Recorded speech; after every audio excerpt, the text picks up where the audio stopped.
Medicine Man got its start when John approached me and said that he wanted to get together and jam sometime.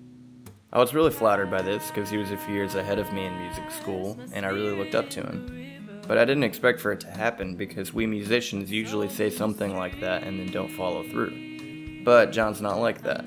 He insisted, and when we did get together, I realized very quickly that he was one of the most talented people I'd ever met. The creativity was immediately flowing. Me and Steven and John had this crazy chemistry, and we were all just so enamored with the kind of weird musical ideas we were coming up with by crossing folk and Americana music with jazz and experimental music. Finding something in between that wasn't so weird that people wouldn't like it, but something that wasn't so ordinary that it was just like everything else. I'll never forget how we felt after our first public performance. We basically lured 6 of our friends into a recital hall in the music building with coffee and forced them to sit through an hour-long set.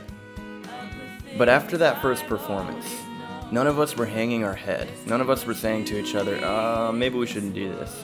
No, we were looking at each other with so much excitement and anticipation for what our project might become.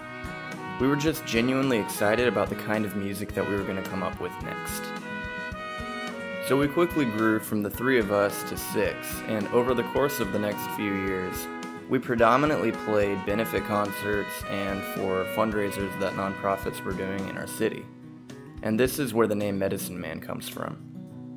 We didn't have to talk about it long for all of us to come to the agreement that we were happy taking the back seat to great organizations in our city by playing on a side stage at some kind of fundraiser to help them raise money to feed the hungry or to provide for the poor.